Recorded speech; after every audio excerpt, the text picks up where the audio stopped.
The door opens with a dry click. At the top of the stairs stands a young woman, looking down at the father she has spent her entire life trying not to listen to. At the bottom, a little girl clutches a drawing in her hand, 3 intertwined hands under a single roof. On this narrow street where silence was once merely the absence of sound, something new is starting to pulse, and it's not just the fear of losing what little normalcy they have left. It's the unsettling feeling that the impossible is finally choosing a side. Chapter 1. The rain drummed against the windows of the small second-floor apartment in a brick walk-up on Maple Avenue as Adam Miller shuffled through a stack of bills on the kitchen table for the 10th time that evening. He was 35, with hands calloused from 2 years working as a security guard in a downtown office building and a heart that still ached from losing his wife Martha 3 years ago. Beside him, at the table covered in a vinyl cloth with a faded red floral pattern, 8-year-old Susie was drawing a house with a big garden, her crayons spread out around her. "Daddy, why are you crying?" the little girl asked, not looking up from her drawing. Adam quickly wiped his eyes. He wasn't crying, not really. The numbers on the bills were just blurring together. Rent, electricity, gas, the copay for Susie's after-school care, the refill for her asthma medication. The total was $200 more than his monthly paycheck. "I'm not crying, sweetie. Just thinking about Mommy." Adam's heart clenched, the way it always did when Susie mentioned Martha. The girl's memories of her mother were hazy, fragments of scents, feelings, the warmth of hands that would never again stroke her hair. He remembered everything. Martha's laugh echoing in their tiny kitchen, the way she'd hum off-key while watering the single-potted geranium on their windowsill, the fierce hope in her eyes, even when the illness had taken almost everything else. "About Mommy too," he said, his voice thick, "but mostly I'm thinking about how to make things a little better for us." Susie put down her red crayon and looked up at her father. She had her mother's eyes, large and dark, filled with a wisdom that seemed too deep for a child of 8. "Maybe we could let someone stay with us? In the room where Mommy kept her things." Adam froze.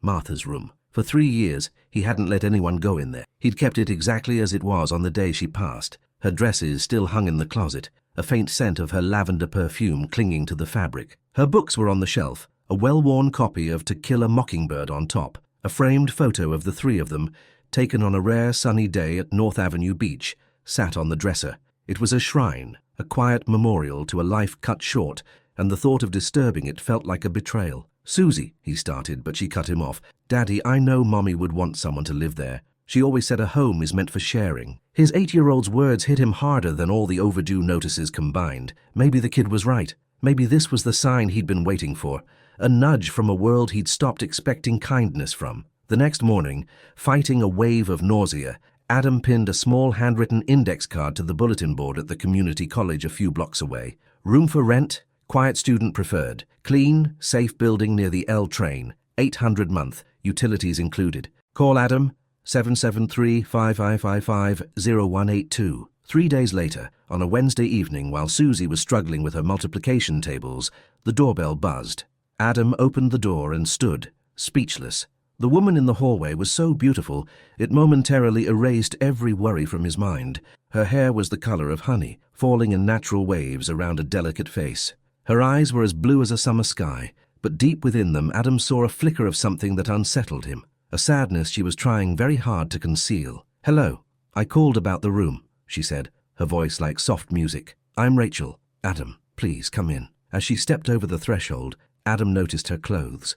The coat was old and worn, as if borrowed, but underneath he caught a glimpse of a silk blouse. Her shoes, a simple pair of leather flats, looked like they cost more than his monthly salary. She was a walking contradiction. "This is a lovely apartment," Rachel said, looking around the small foyer. "It feels warm." "Daddy, who is it?" Susie's voice called out from her room. "It's Miss Rachel. She's here to see the room." Susie came running into the hall and stopped short in front of their guest, studying her with a serious, appraising gaze. Rachel crouched down to meet her at eye level. "Hi, Susie, my name is Rachel. You have very pretty braids." "My daddy does them for me every morning," Susie announced proudly. "Sometimes they're a little crooked, but I don't tell him because it makes him sad." Adam felt a blush creep up his neck. Rachel smiled, the first genuine smile he'd seen on her face. It lit up her features, chasing away some of the shadows in her eyes. "I'm sure your dad is a very talented hairstylist. Now, would it be okay if I saw that room?" Adam led her down the short hallway. He paused for a moment before the door to Martha's bedroom. his hand trembling as he reached for the knob. He hadn't opened this door for a visitor in 3 years. The room was like a museum.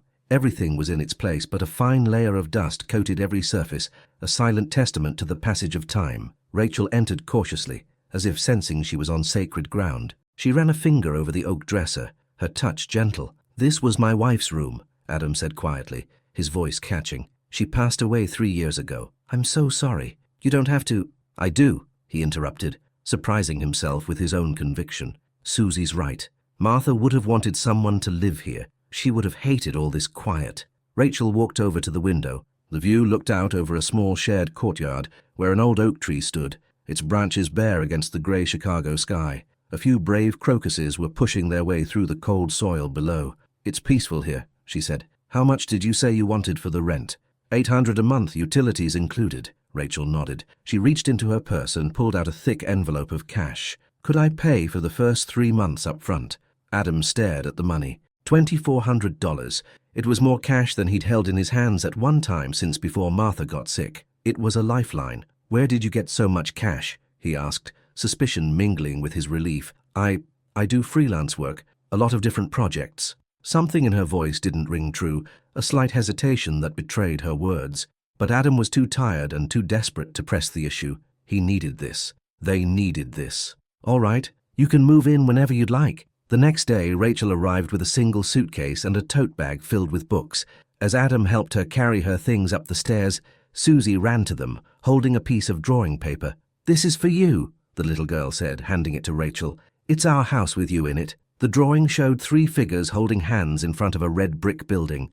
A big man, a small girl, and a woman with long yellow hair. Rachel took the drawing with trembling hands. "This is the most beautiful picture I have ever received," she said, her voice breaking. That evening, after Susie was asleep, Adam was making tea in the kitchen. Rachel sat at the table, a laptop open in front of her, studying spreadsheets that looked impossibly complex. "Working late?" he asked, placing a steaming mug in front of her. "My work situation is complicated," she replied, not looking up. "It's a family business. Sometimes that's more of a curse than a blessing. I get it. I used to have a good career myself. I was an engineer at the old steel mill on the south side. But when Martha got sick, everything changed." Rachel finally looked up. In her gaze, Adam saw a flash of understanding, as if she too knew the taste of profound loss. "What happened?" "Leukemia. We fought it for 2 years. I sold everything we had, the car, a small plot of land my grandfather left me, even Martha's wedding ring. None of it was enough." A heavy silence fell between them. Rachel reached across the table and gently touched his hand. "I'm so sorry." It was the first touch from a woman that wasn't a handshake or a pat on the shoulder in years. Adam felt a warmth spread through him, startling in its intensity. "What about you?" he asked, finding his voice. "Why rent a room in a neighborhood like this? You look like someone who could afford a much nicer place." Rachel pulled her hand back quickly, her guard returning. "Sometimes the things that look nicer on the outside aren't better at all." There was a deep ache in her voice that Adam couldn't begin to decipher. The following days settled into a strange, new rhythm. Rachel would leave early in the morning and return late in the evening, always with a small offering. One day it was a classic children's book for Susie, another day a bouquet of daisies she'd found on sale. One evening she brought home groceries for a feast. "I had a bunch of coupons that were about to expire," she'd explained. Adam noticed these gestures, these small, consistent acts of generosity, but his pride kept him from asking too many questions. Besides, for the first time in years, the apartment felt alive again. Rachel helped Susie with her homework, read to her at bedtime, and laughed at her silly jokes. Susie blossomed under the attention, like a flower finally getting enough rain. One evening, Adam came home from his shift later than usual. As he opened the door, he heard laughter from the kitchen, Susie's high-pitched giggle and Rachel's warm musical laugh intertwined. They were making dinner together. "Daddy!" Susie cried out. "Rachel is teaching me how to make chicken and dumplings just like Grandma used to." Adam stood in the doorway, his heart aching with a bittersweet mix of joy and sorrow. Rachel, with an apron tied around her waist, her honey-colored hair pinned up carelessly, and a smudge of flour on her cheek, looked so right. She looked like she belonged there. "I hope you don't mind," Rachel said, noticing his gaze. "Susie mentioned she loved dumplings, and I happened to find chicken on sale at the market. Of course I don't mind." Dinner was the best they'd had in years. Susie chattered about her day at school. Rachel listened with genuine interest. and Adam watched them both, feeling something dangerous take root in his heart. Hope. After dinner, while Susie watched cartoons in the living room, Adam helped Rachel with the dishes. "Why are you doing all this?" he asked suddenly. "Doing what?" "All of it. The dumplings, the books for Susie, the flowers. Who are you, really?" Rachel paused, a plate halfway into the drying rack. For a second, Adam thought she was finally going to tell him the truth, but she just offered another one of her sad, beautiful smiles.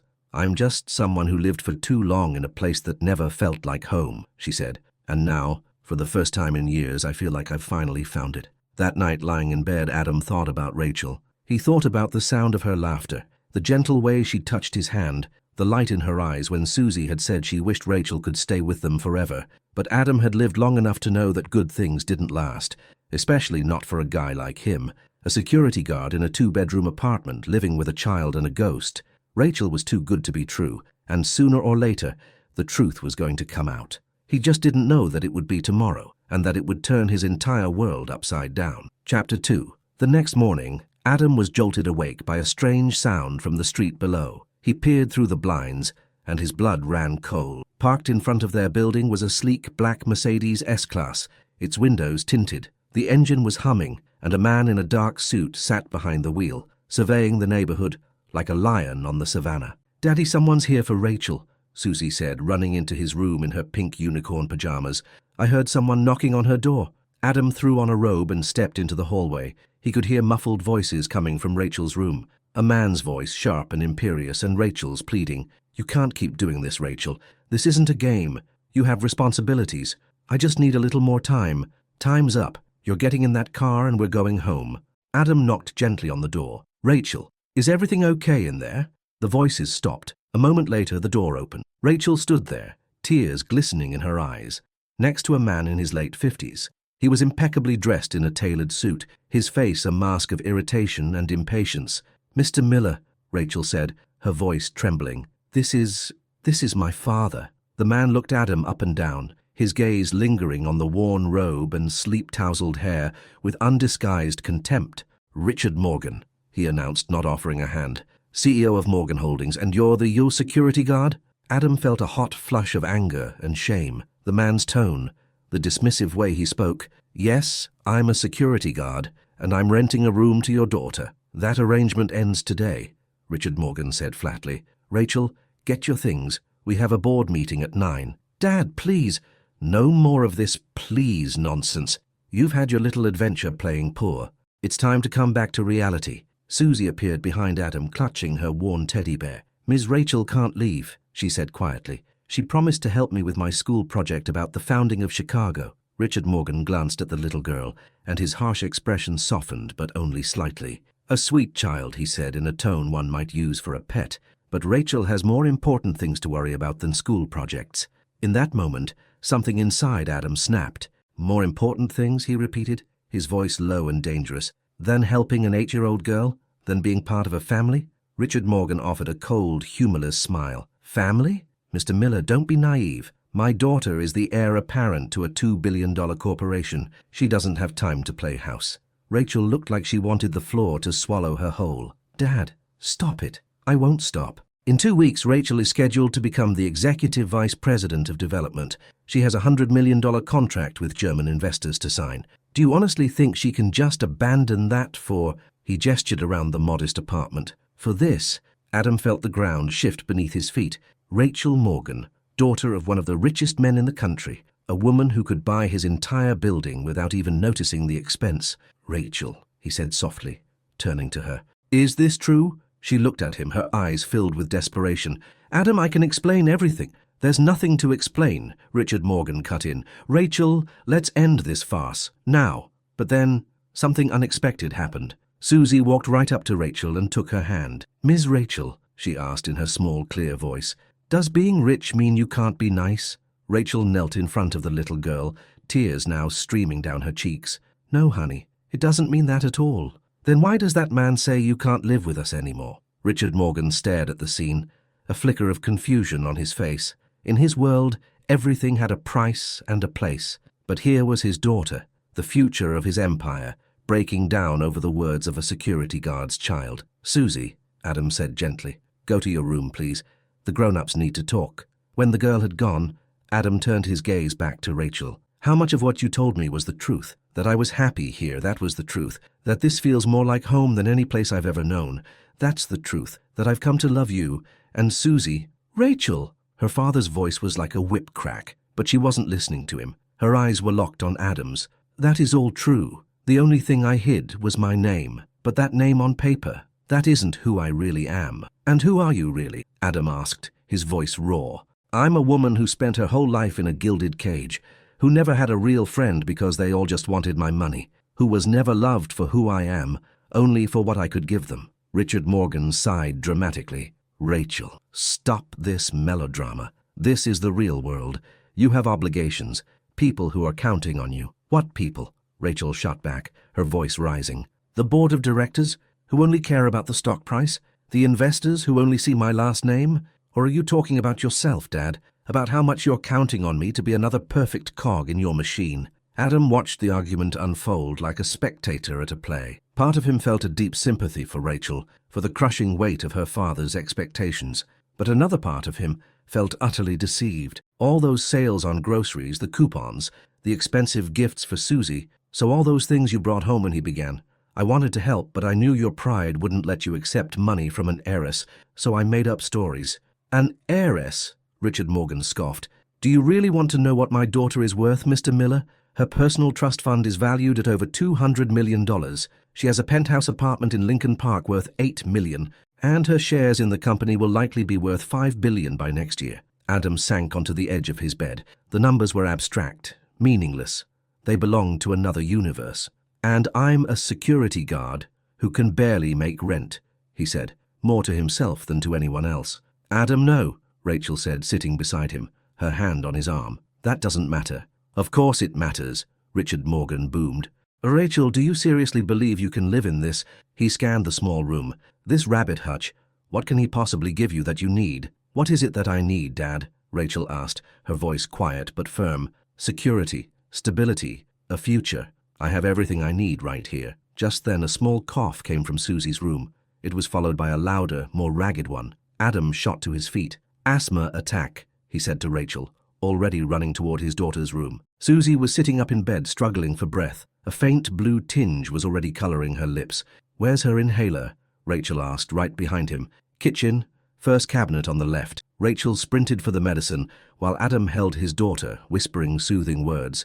It's okay, sweetie. Everything's going to be fine. Rachel's getting your medicine. Richard Morgan stood in the doorway, a silent, unreadable observer of the unfolding crisis. Rachel returned with the inhaler and, with practiced calm, helped Susie take 2 puffs. Within minutes, the girl's breathing evened out. Better? Rachel asked, stroking Susie's hair. Yes, but is he taking you away? Susie looked past Rachel at Richard Morgan, her big dark eyes full of fear. Maybe you could stay for breakfast, she asked shyly. My daddy makes the best pancakes. Richard Morgan looked at the little girl for a long, silent moment. Then his gaze shifted to his own daughter, sitting on the edge of the bed, holding Susie's hand as if she'd been doing it her whole life. I can't stay, he said finally, his voice softer than Adam had heard it yet. But Rachel can, for a little while longer. Rachel looked up at him, stunned. Really? On one condition, he added quickly. You will be in the office 1 week from today. We have important meetings. Dad. 1 week, Rachel, to say your goodbyes. After Richard Morgan left, a strange silence descended on the apartment. Susie, exhausted from the asthma attack, had fallen asleep. Adam and Rachel sat at the kitchen table with cups of coffee they hadn't touched. I'm sorry, Rachel said quietly. For what? For lying, for deceiving you, for not telling you the truth from the very beginning. Adam stirred his coffee for a long time. I think I understand why you did it, he said at last. But there's one thing I still don't get. What do you want from me? What could a woman like you possibly want from a guy like me? Rachel looked at him, her blue eyes pleading. I want to wake up every morning in a place that feels like home. I want to help Susie with her homework and hear about her day. I want to make dumplings on Tuesdays and watch old movies with you on Sundays. I want to be part of something real, but I can't give you what you have in that world. In that world, I have everything except the one thing I actually want. And what's that? For someone to love me because my name is Rachel, not because my name is Morgan. Adam looked at her, truly looked at her, for a long time, and in her eyes he saw the same profound loneliness he had been carrying inside himself for 3 long years. 1 week, he said softly. What? You have 1 week to convince me that this can work, that I'm not crazy for believing in what I feel for you." Rachel nodded, fresh tears tracing paths down her cheeks. "I only need 1 day to prove it to you." But they both knew that 1 week was not going to be easy, especially when the very next day, the local tabloid ran a grainy photo of Rachel leaving their apartment building. The headline screamed, "Billion-dollar Iris hiding out in working-class Chicago." Adam read the article with a growing sense of dread. The reporters described Rachel's bizarre fascination with the simple life and speculated about a romance with the building's security guard. "Adam," Rachel said, reading over his shoulder, "this doesn't matter." "It matters," he replied quietly, "because tomorrow everyone in this city will know where you are, and they'll all be looking at me like I'm some kind of gold digger." Rachel took his hand. "I don't care what they think, but I do, and I care about Susie. What happens when the kids at school start teasing her? What happens when your father decides I'm a threat he needs to eliminate?" As if on cue, Adam's phone rang. An unknown number flashed on the screen. "Hello? Mr. Adam Miller? This is Andrew Nelson from the Chicago Chronicle. I'd like to ask you a few questions about your relationship with Rachel Morgan." Adam hung up without a word. The phone immediately rang again. Rachel looked at him, her face pale with fear. "It's starting," she whispered, and it was. But neither of them could possibly imagine how complicated life could become when two people from different worlds dared to build a bridge between them. Chapter 3. The next day brought a full-blown media storm. A van from a local news channel was parked across the street, and reporters with cameras milled about on the sidewalk. Mrs. Peterson from the first floor, the neighborhood's unofficial watchguard, peered out from behind her curtains, her face a mixture of shock and glee. Adam was woken at 6 a.m. by the relentless buzzing of the intercom. He looked out the window to see a reporter with a microphone trying to talk his way into the building. "Daddy, why are all those people with cameras outside?" Susie asked, rubbing the sleep from her eyes. Before Adam could formulate an answer, Rachel emerged from her room. She looked as though she hadn't slept at all. She was wearing a simple grey dress and a cardigan, but her face was pale and drawn. "I am so sorry," she whispered. "This is all my fault." "Don't apologize," Adam said, his voice firm. "We just have to figure out how to handle this." The apartment phone began to ring incessantly. After the fifth call from a reporter, Adam unplugged it from the wall. "Maybe we can use the back entrance," Rachel suggested. "Through the basement? And go where? They'll follow us everywhere." Susie listened to their conversation, her small face creased with worry. Finally, she walked over to Rachel and slipped her little hand into hers. "Are you scared, Miss Rachel?" she asked. "A little bit, sweetie. My mommy always said that when you're scared you should do something nice for someone else. She said it makes the fear go away." Adam felt a lump form in his throat. Those were Martha's exact words. Rachel crouched down, her eyes level with the girls.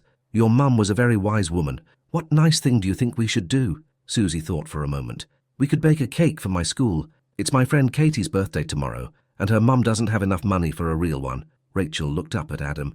In her eyes he saw something that had been missing for days. Resolve. "That is a brilliant idea," she said. "Shall we go to the grocery store? Through that circus downstairs?" Adam gestured toward the window. "Right through it." As they stepped out of the building's front door, the reporters swarmed them like sharks, sensing blood in the water. Camera flashes popped, and microphones were shoved in their faces. "Ms. Morgan, is it true you're living with a security guard? Mr.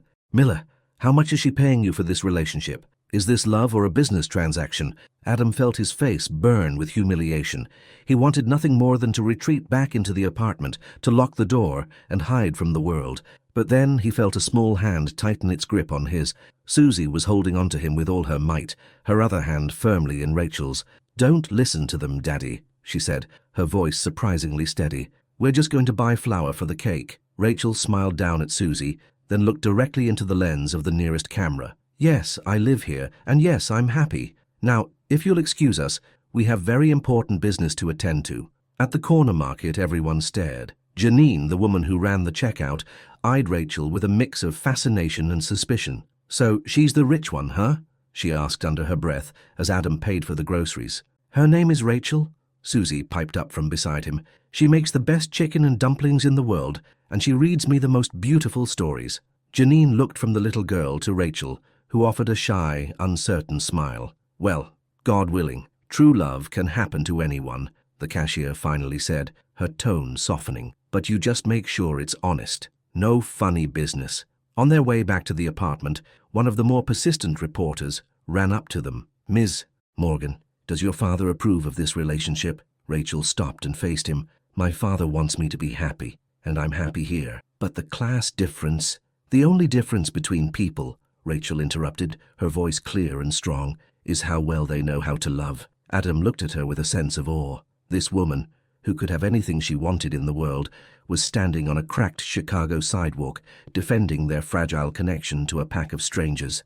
That evening, after Susie was asleep, Adam and Rachel sat in the kitchen, mixing the batter for the birthday cake. Through the window, the lights from the news van were still visible. "Do you regret it?" Adam asked quietly. "Regret what?" "Staying here, letting all of this happen." Rachel put down the whisk and looked at him. "Do you?" "I don't know. I'm scared for Susie.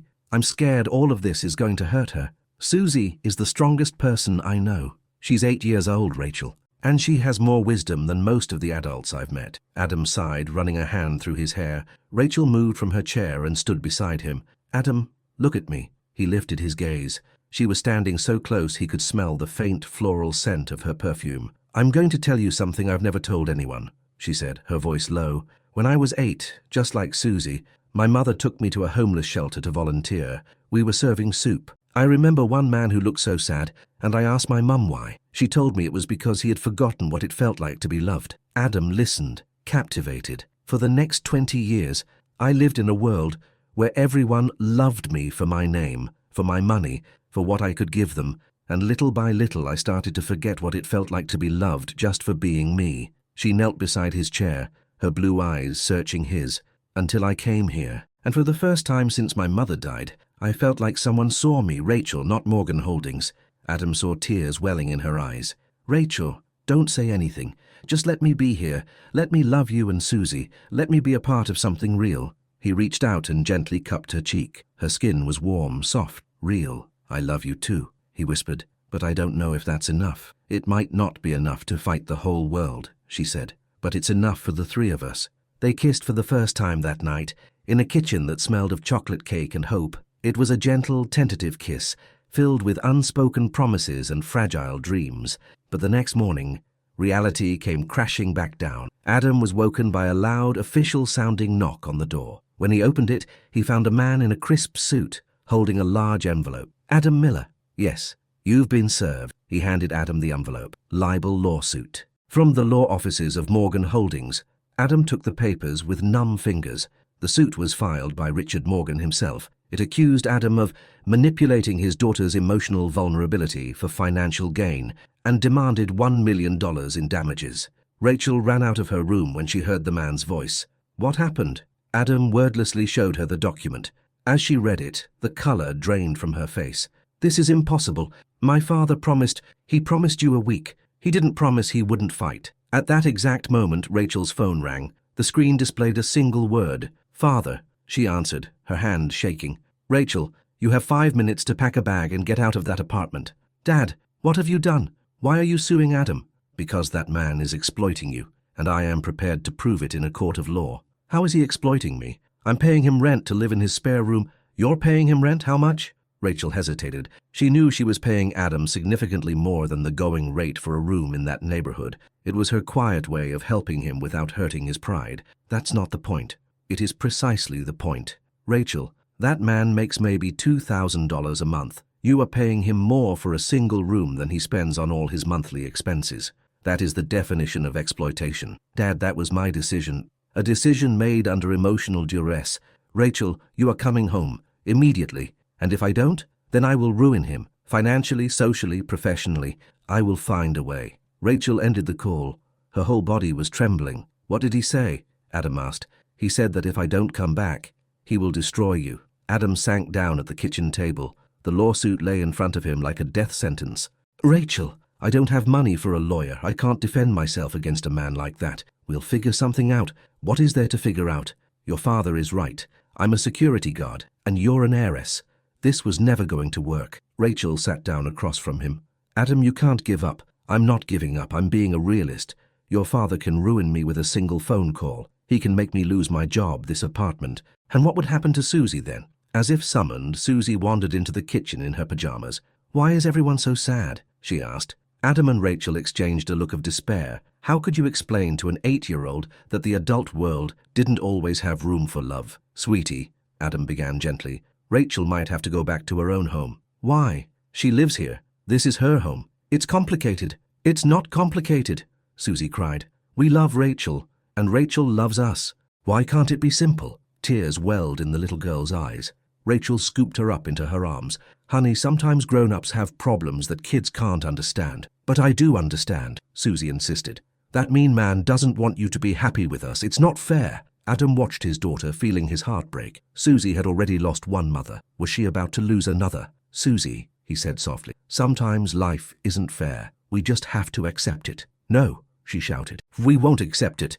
Rachel, tell Daddy you're not leaving. Rachel looked from Susie to Adam, her own eyes filled with so much pain that Adam felt a physical urge to hold her. Susie, she said quietly, sometimes you have to leave to protect the people you love. But I don't want to be protected. I want you to stay. The little girl scrambled out of Rachel's arms and ran to her room, sobbing. Adam followed, but she had already closed the door. When he returned to the kitchen, Rachel was packing her things into her suitcase. What are you doing? What I have to do? I'm protecting you and Susie from my father. Rachel, you can't just leave. I can, and I must. Adam, my father can destroy your life. And what would happen to Susie then? Adam knew she was right, but a part of him was screaming, a primal voice telling him to fight, to not let this happen. What about us? Rachel paused her packing. Maybe this was all just a beautiful dream. Maybe people from different worlds really can't be together. I don't believe you're saying that. I don't want to believe it either, but sometimes wanting isn't enough. That evening, Rachel left. She took her one suitcase and her bag of books. The only thing she left behind was Susie's drawing, which she placed on the dresser in Martha's room, 3 figures holding hands in front of a red brick building. Susie didn't come out of her room for 2 days. Adam brought her meals, but the food went mostly untouched.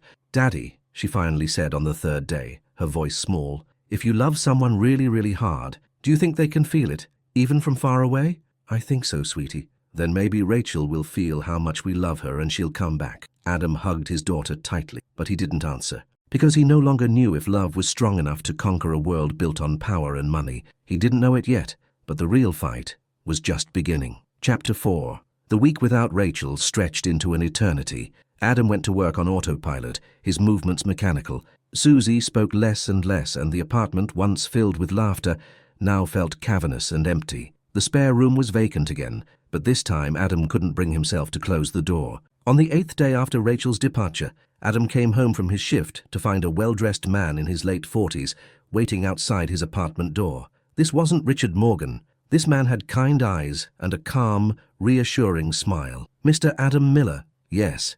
My name is Thomas Williams. I'm an attorney. I'd like to speak with you about the lawsuit filed by Mr. Morgan. Adam's stomach tightened. I can't afford a lawyer. My services will be at no cost to you. I'm representing an interested party. Adam let him into the apartment. Susie was sitting at the kitchen table, pretending to do her homework, but Adam could see she was listening to every word. Sweetie, why don't you go to your room for a bit? He asked gently. But Daddy, maybe this man can help Rachel come back. Thomas Williams looked at the little girl with a thoughtful expression. And what's this Rachel's full name? Rachel Morgan. And she loves us, but her daddy is mean and won't let her be with us. The lawyer nodded gravely. That sounds like a very complicated situation, young lady, but I will do my best to help. Once Susie had gone to her room, Thomas sat down at the kitchen table. Mr. Miller, I need to tell you something very important. This lawsuit is just the beginning. Richard Morgan is leveraging all of his influence to ruin you. What do you mean? I've been making inquiries. It's very likely you're going to lose your job tomorrow. Morgan Holdings bought the company that owns your office building last week. The new management has already received their instructions. Adam felt the floor drop out from under him. That's not possible. It's very possible. Morgan Holdings has a stake in dozens of companies across Chicago. Do you have any idea how many doors can be closed to you with a single phone call from Richard Morgan? Adam sank heavily into a chair. Why are you telling me this, and who are you representing? Thomas Williams offered a sad smile. I'm representing someone who knew Richard Morgan a very long time ago. Someone who knows that this war he's waging isn't just about you and Rachel. I don't understand. Richard Morgan has an obsession with control, especially where his daughter is concerned. But that obsession has a source. The lawyer reached into his briefcase and pulled out a yellowed newspaper clipping. This is from 1995. Do you know who Rachel's mother was? Adam looked at the article. The front page featured a photo of a beautiful woman with bright blonde hair and the headline, Anna Kowalski-Morgan, community activist, dies in tragic car accident. Anna Kowalski, Adam said slowly, the Polish surname startling him. That's a familiar name. It's more than a coincidence.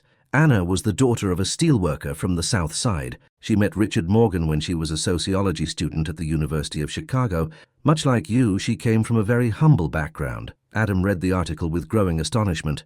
Anna Morgan had run a foundation for the homeless, fought for tenants' rights against slum landlords, and organized aid for families hit hard by factory closures.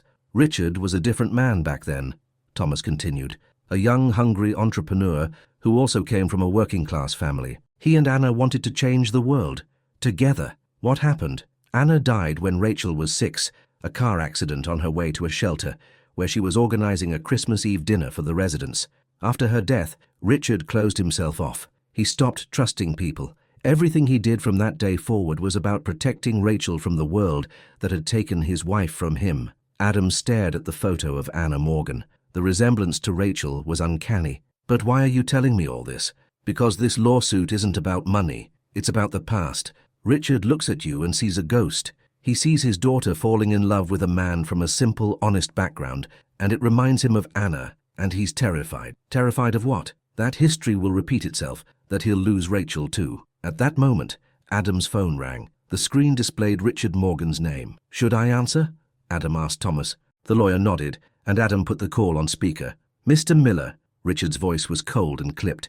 You will likely be unemployed as of tomorrow morning. Consider this a warning. Mr. Morgan, listen to me. You may think you're fighting for love. I am fighting for my daughter's life, and I will do whatever it takes to protect her. Protect her from what? From me. From the world that killed her mother. Adam looked at Thomas, who gave him an encouraging nod. Mr. Morgan, maybe we should meet, talk this over like men. We've already met and I said everything I had to say. What would you say if I told you Rachel was miserable? A long pause hung on the line. Rachel will be happy when she is safe. Can anyone be safe if they're miserable? Mr. Miller, are you a security guard or a philosopher?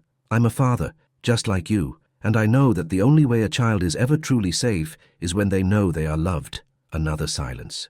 Rachel has everything she needs, except happiness. Happiness is a luxury. Security is a necessity. Adam took a deep breath. Mr. Morgan, do you really believe that Anna would have wanted a life for Rachel that was safe, but unhappy? This time the silence was so long Adam thought he'd disconnected. Don't you dare speak to me about my wife, Richard finally said, his voice raw with a pain that was decades old. I'm not talking about your wife. I'm talking about Rachel's mother, a woman who, from what I've read, dedicated her life to helping others.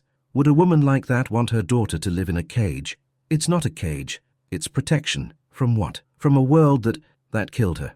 I know. But do you honestly believe that by locking Rachel in an ivory tower, you're protecting her from life? Richard Morgan hung up without another word. Thomas Williams patted Adam on the shoulder. That was a good conversation. Good? He's going to have me fired tomorrow. But you planted a seed of doubt in his mind. That's more than anyone has accomplished in 25 years. That evening, Adam sat with Susie at dinner. The girl ate in silence, and he thought about his conversation with Richard Morgan. Daddy, Susie said suddenly, does Mr. Morgan have any other kids?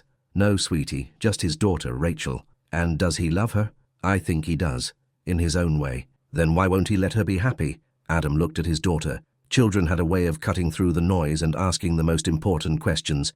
Because he's afraid of losing her. But if he keeps her locked up, Susie said, with the simple wisdom of an 8-year-old, he'll lose her for sure. Adam pulled his daughter into a hug. She was right. The next day, as predicted, Adam lost his job. He was let go for economic reasons, but everyone in the office knew the real reason. As he walked out of the building carrying a cardboard box with his few personal belongings, he saw her. Rachel was standing by the black Mercedes, looking like she hadn't slept in a week. She was dressed in an elegant business suit and heels, but her eyes were red and swollen. Adam, she said when she saw him. Rachel, what are you doing here? My father told me you'd been fired. I'm so sorry. This is all my fault. Adam set the box down on the pavement. It's not your fault. It's the fault of a world that doesn't let people choose their own path. Adam, I tried to talk to him, I begged him, but he loves you, in his own twisted way. Rachel stared at him, astonished. How can you say that, after what he's done to you? Because I found out about your mother, about Anna. Rachel's face went pale. How did you? It doesn't matter how. What matters is that I understand him. I lost my wife too. There's a part of me that wants to wrap Susie in bubble wrap and never let her out of my sight. But you don't do that, because I know she wouldn't really be Susie anymore. She'd just be a shadow of herself. Rachel looked at him for a long, silent moment. Adam, maybe we should just give up. Maybe he's right. Maybe we were never meant to be. Do you believe that? I don't know what I believe anymore. All I know is that I can't stand seeing you and Susie suffer because of me. Adam stepped closer to her. Rachel, do you love me? You know I do. And are you happy when you're with us? Happier than I've ever been in my life. Then we have everything we need to fight for this. Rachel shook her head, tears spilling from her eyes. No, we don't. We don't have a way to beat my father. At that moment, the door of the Mercedes opened, and Richard Morgan stepped out. He approached them with the grim finality of a general on a battlefield. Rachel, get in the car. Dad, no discussion. We are ending this today. And if I refuse? Richard's cold gaze shifted to Adam. Then Mr. Miller will lose more than his job. He'll be evicted from his apartment. He'll find it impossible to get another job in this city, and eventually he will lose his daughter. What do you mean? Rachel asked, her voice trembling with horror. I mean, there are ways of demonstrating that a parent is unable to provide a suitable environment for a child. A cold fury rose in Adam's chest. Don't you dare threaten my daughter. It's not a threat, it's a statement of fact. Rachel, you have 10 seconds to make your choice. Rachel looked from Adam to her father, her face a mask of agony. I can't, she whispered to Adam. I can't let him hurt Susie. Rachel, don't do this. I have to. She leaned in and kissed him one last time. Her lips were salty with tears. I love you, she whispered. Always. Then she turned and got into the Mercedes. Adam stood on the sidewalk and watched the car pull away, disappearing into the Chicago traffic. He was clutching a cardboard box of his possessions, and in his heart he felt a void so vast he was sure nothing could ever fill it again. But he didn't know that Rachel Morgan had not given up as easily as her father believed.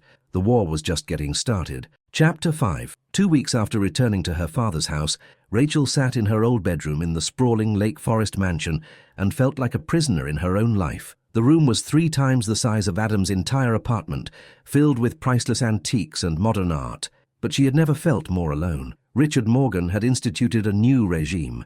Rachel was not allowed to leave the property without a security detail. Her phone was monitored. Her internet access was restricted.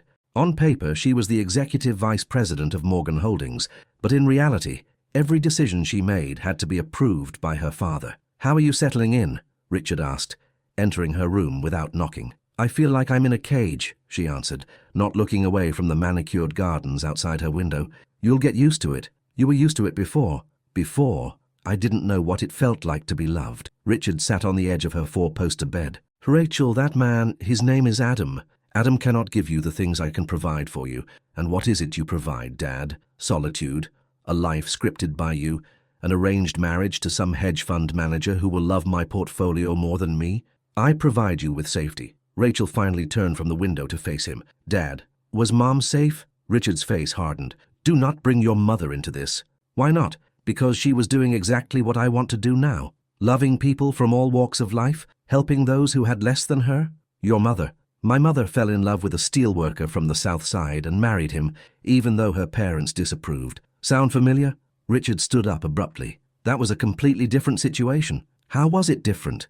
You came from a working-class family. She was an heiress.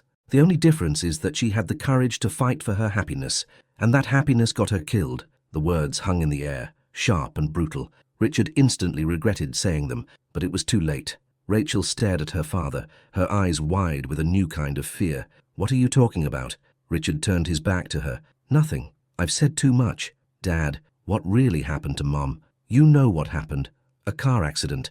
But the way you said that, it's like you don't think it was an accident. Richard was silent for a long time. Finally, he sat back down, his shoulders slumped. Your mother had been receiving threats.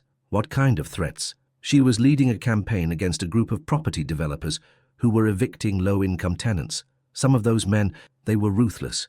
Rachel felt a knot of ice form in her stomach. You think it wasn't an accident? I don't know, and I'll never be able to prove it. But I know one thing. If your mother had lived a quiet life, if she hadn't gotten involved in all those causes, she would still be alive? Maybe. Rachel looked at her father, and for the first time she truly understood. That's why you're doing this.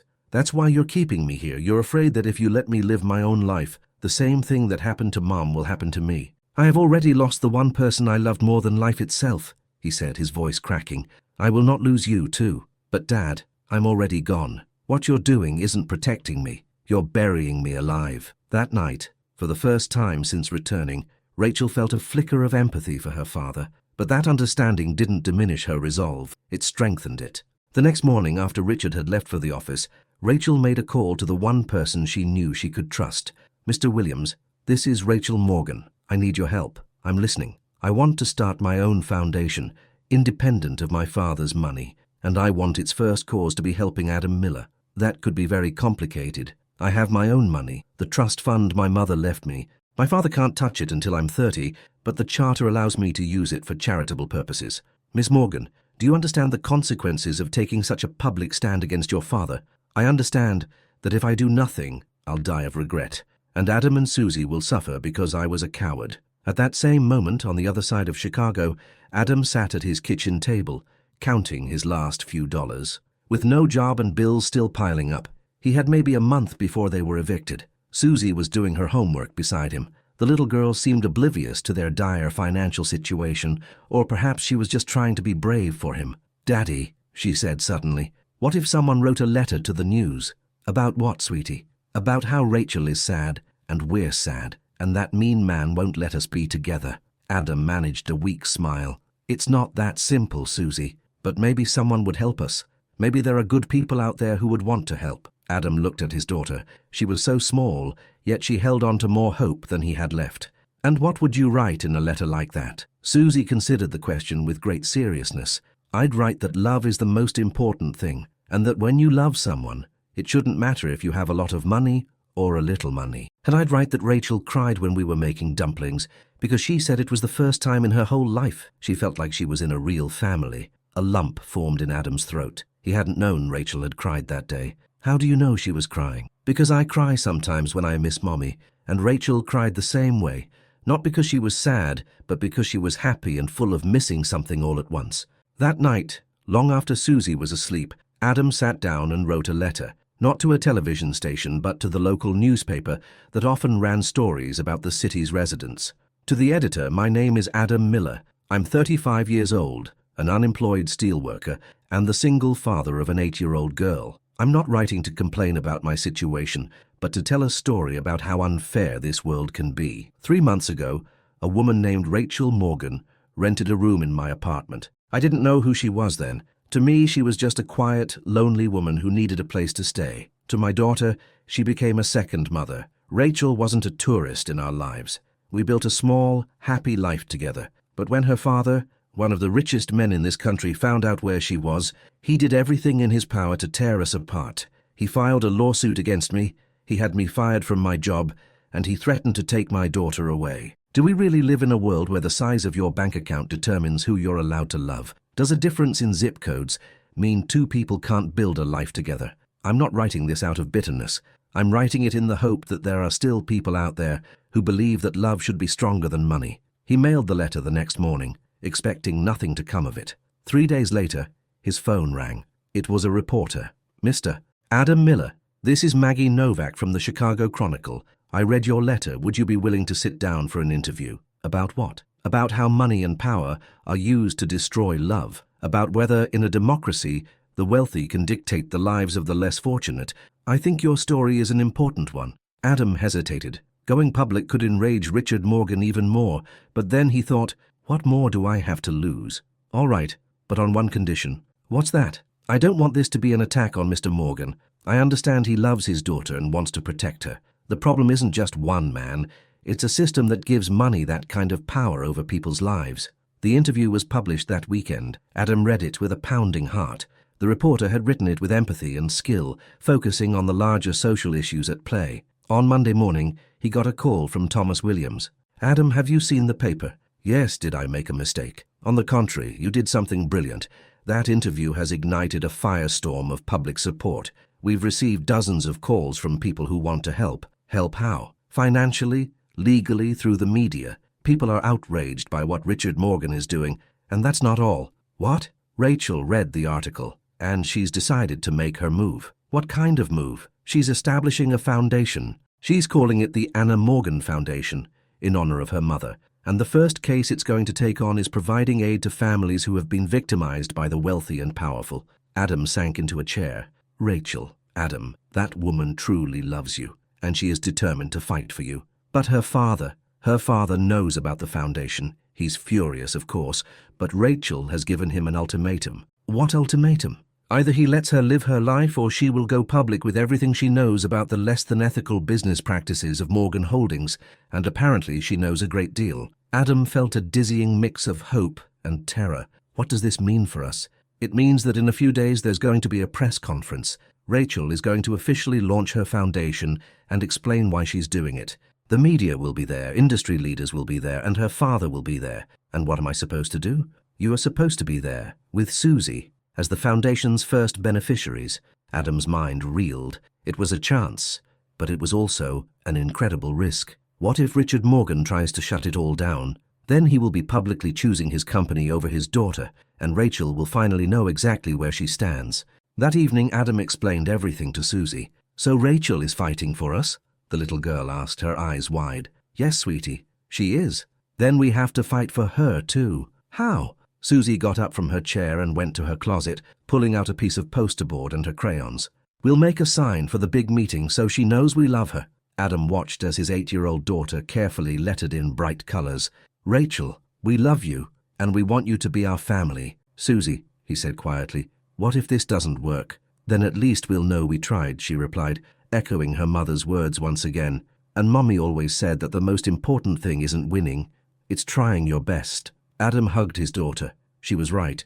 Tomorrow was a battle where he could either win everything or lose his last shred of hope. But for the first time in weeks, he felt something he thought was gone forever. He felt ready to fight. He didn't know that Rachel, too, was lying awake that night, rehearsing the speech that would change all of their lives forever. Chapter 6.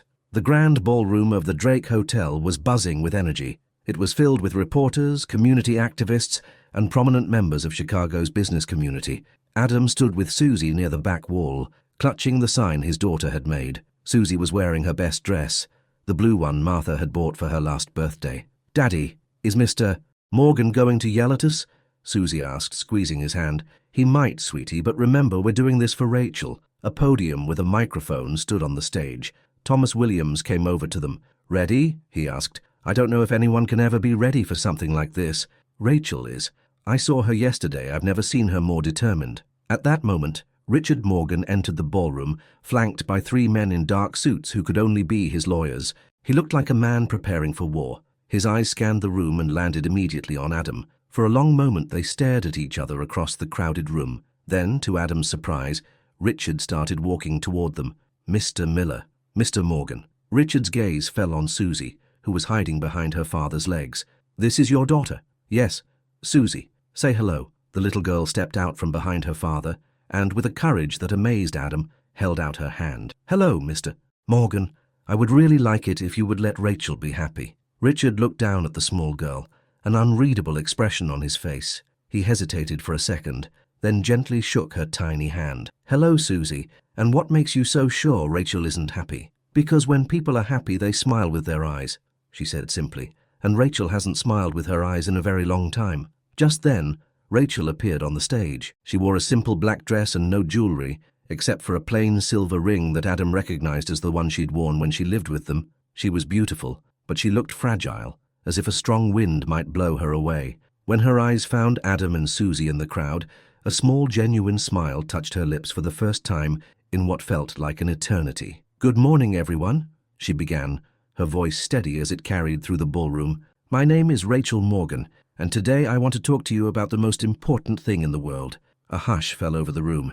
The cameras all turned to the stage. 3 months ago, I was perhaps the loneliest person in Chicago. I had everything a person could want: money, social standing, the prospect of taking over a family empire, but I didn't have a home. Richard Morgan sat in the front row, his face a granite mask. "A home is not the building you live in. It's not even a place where you feel safe. A home is where you are loved. It's where you can be yourself, where your day starts with a smile and ends with a hug." Rachel's eyes found Adam and Susie again. 3 months ago, I rented a room in an apartment on Maple Avenue, a room in a two-bedroom walk-up that I could have bought with the cash in my purse. But in that apartment, I was given something that no amount of money can ever buy. Her voice broke for a moment, and she took a breath. I was given an 8-year-old girl who taught me how to make chicken and dumplings. I was given a man who showed me that true strength isn't about power over others, but about caring for them. For the first time in my life, I knew what it felt like to be loved, not for what I had, but for who I was. The room was completely silent. My father once told me that love is a luxury and safety is a necessity. But I've learned something different. I've learned that the only place you can ever be truly safe is where you are loved, and the only way you can be truly rich is by having someone to share your life with. Richard Morgan sat perfectly still, but Adam could see his hands were clenched into tight fists. That is why today I am officially launching the Anna Morgan Foundation, named for my mother, who believed her entire life that wealth is a tool to help people, not to divide them. Rachel looked down at her prepared speech, then pushed it aside. This foundation will provide legal and financial aid to families who have been hurt by the abuse of power. It will fight against a system that allows money to decide who gets to be together and who is torn apart. At that, Adam saw Richard Morgan rise from his seat. Every camera in the room swiveled to face him. But more than anything, Rachel continued, her eyes locked on her father's, this foundation will be a reminder that the most valuable thing any of us will ever have is the freedom to love and be loved, and no amount of money in the world is worth more than your own daughter's happiness. Richard Morgan walked steadily toward the stage. The room held its breath, bracing for a confrontation. But when he reached the podium, he did something no one expected. He pulled his daughter into his arms. "I'm sorry," he whispered, his voice caught by the microphone. "I am so sorry I forgot how to love without fear." Rachel wept in her father's embrace. The entire ballroom watched, stunned into silence. "Dad?" she sobbed. "Your mother," Richard said, still holding her close. "She always said that love doesn't divide, it connects. I forgot that for 25 years. He turned, still on the stage, and looked toward Adam and Susie. "Mr. Miller, would you please come up here?" Adam took Susie's hand and they walked toward the stage. Susie's sign was still in his other hand, but it seemed unnecessary now. "Mr. Miller," Richard said into the microphone for the whole room to hear, "I want to publicly apologize for my actions over these past months. I have behaved like a man who has forgotten what it means to love." Adam nodded. "You don't have to apologize for loving your daughter, Mr. Morgan, but I do have to apologize for confusing control with love and for failing to see how happy she was with you." Susie let go of her father's hand and walked right up to Richard Morgan. "Mr. Morgan, does this mean Rachel can come home with us now?" Richard knelt in front of the little girl. "It means, Susie, that if your father agrees, I would be very honored if you would call me Grandpa." Susie looked from her dad to Rachel, then back to Richard. "And will Grandpa teach me how to ride a horse, if you'd like? And will you tell me stories about Grandma Anna?" Richard looked at Rachel, his eyes brimming with tears. "I will tell you a story about her every single day." Susie threw her arms around Richard's neck. "Does this mean we're going to be a real family?" "We're going to be a real family," Richard answered, his gaze meeting Adam's over Susie's shoulder. "If your parents will have me." Adam walked over to Rachel. She was standing by the podium, tears streaming down her face, but with a radiant smile he hadn't seen in months. "Rachel Morgan," he said, taking both of her hands in his. "Will you marry me?" The ballroom erupted in applause. Rachel launched herself into his arms. "Yes," she whispered into his ear. "Yes, yes, 1,000 times, yes." 6 months later, they were married in the small St. Anne's parish downtown, the same church where Richard had once married Anna. Rachel wore a simple white dress, and Adam wore a suit he'd bought with the first paycheck from his new job. Richard had offered him a high-level engineering position at his company, and Adam had accepted, but only on the condition that he be treated like any other employee. Susie was the maid of honor, and Richard walked Rachel down the aisle. Mrs. Peterson from their old building sat in the front pew, weeping with joy. After the ceremony, the reception was held back in the ballroom at the Drake Hotel. "How do you feel, Mrs. Miller?" Adam asked, as they shared their first dance. "I feel like I'm home," Rachel answered. "I'm finally home." In a corner of the ballroom, Susie sat with her grandpa Richard, who was telling her a story about Grandma Anna while she ate a huge slice of wedding cake. "Grandpa," she said suddenly, "do you think Grandma Anna would be happy?" "She would be overjoyed, sweetie. Your grandma always used to say that the most important thing in life is to be where your heart tells you to be." "Good," Susie said, content, "because my heart tells me to be right here, with all of you." Richard hugged his new granddaughter. For the first time in 25 years, he felt that Anna would be proud of him. The Anna Morgan Foundation thrived, helping dozens of families every year. Rachel ran it with a passion that inspired everyone around her. Supported by Adam, who volunteered his time after work organizing legal aid, they bought a house on the outskirts of Chicago. Not too big, not too small, with a garden where Susie could play with the puppy she got from her grandpa Richard for her 9th birthday. Their life settled into a happy, comfortable rhythm. Richard came over for dinner every Sunday, slowly learning how to be a grandfather instead of a CEO. A year after the wedding, Rachel gave birth to a son. They named him Michael, and he was born on Christmas Eve. God willing, this will be a happy child, Mrs. Peterson said, having adopted herself as the family's unofficial grandmother. And as Adam held his infant son looking at his sleeping wife while Susie arranged the nativity scene under the Christmas tree, he thought that happiness wasn't a destination you arrived at. It was a choice you made every day. A choice to love, to forgive, and to stay together no matter the differences. Every morning he woke up in his home surrounded by his family. Adam made that choice again. Every cloud has a silver lining, as Mrs. Peterson was fond of saying, and it was true. Their darkest moments had led them to the greatest happiness of their lives. Love had proven stronger than money, not because money wasn't important, but because they had all learned to use it to build bridges instead of walls. And the most important lesson of all, for Adam, Rachel, Richard, and little Susie, was the realization that true wealth isn't what you have in the bank. It's who you have around your kitchen table. Dear listeners, I hope the story of Adam, Rachel, and little Susie has touched your hearts and reminded you that love truly can overcome all obstacles, even financial and social ones.